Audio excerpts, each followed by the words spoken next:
নমস্কার বন্ধুরা, আর জি কুকিং চ্যানেলে আপনাদের সবাইকে স্বাগত। আজকে নিয়ে হাজির হয়ে গেলাম আলু দিয়ে রুই মাছের পাতলা ঝোল রেসিপি নিয়ে। তো চলুন শুরু করা যাক। একটা কড়াই উনুনে বসিয়ে গরম করে দিয়ে দিলাম তেলটা গরম করে অল্প একটু লবণ দিয়ে তেলটাকে ছড়িয়ে দেব। কড়ার গায়ে তেলটাকে ছড়িয়ে দিয়ে আগে থেকে লবণ হলুদ মাখানো রুই মাছ দিয়ে দিচ্ছি। আমি এখানে 7 পিস রুই মাছ ব্যবহার করব, তবে সব মাছ একসাথে দেব না। প্রথমে 4 পিস দিয়েছি, পরে 3 পিস দেব। মাছগুলো এক পিঠ ভাজা হলে উল্টে দেব। উল্টে মাছগুলোকে একটু কড়া করে ভেজে নেব। আমি একটু কড়া মাছ ভাজা পছন্দ করি, তাই একটু কড়া করেই ভাজবো।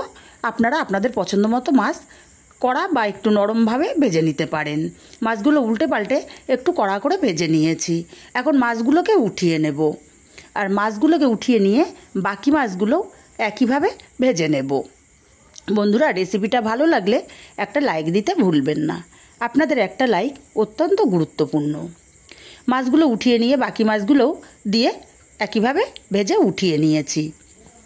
এবার এই তেলের মধ্যে দিয়ে দেব আগে থেকে কেটে রাখা লম্বা করে আলু আর সামান্য হলুদ আর লবণ দিয়ে আলুটাকে বেশ লাল লাল করে ভেজে নেব। মিনিট 5 সময় নিয়ে আলুগুলো বেশ লাল লাল করে ভেজে নিয়েছি। এখন আলুগুলোকে উঠিয়ে নেব। আলুগুলো উঠিয়ে নিয়ে এই তেলের মধ্যে দিয়ে দেব সামান্য একটু কালো জিরে, দিয়ে দেব বড় সাইজের একটা পেঁয়াজ বাটা।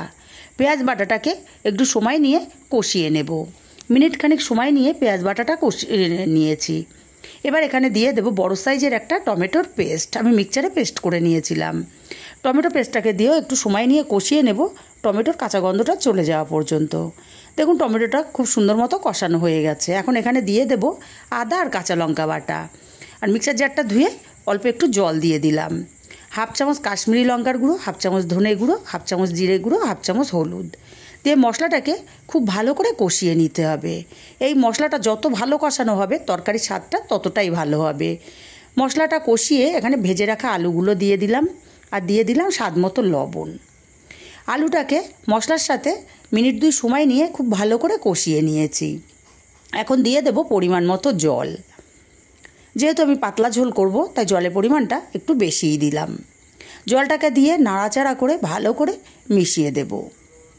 মিশিয়ে দিয়ে ঢাকা দিয়ে আমি 10 মিনিট রান্না করে নেব। 10 মিনিট পর ফিরে এলাম। 10 মিনিট পর ঢাকাটা খুলে নেব, নাড়াচাড়া করে দেখে নেব আলুগুলো সেদ্ধ কতটা হলো। আলুগুলো বেশ সুন্দর মতো সেদ্ধ হয়ে গেছে।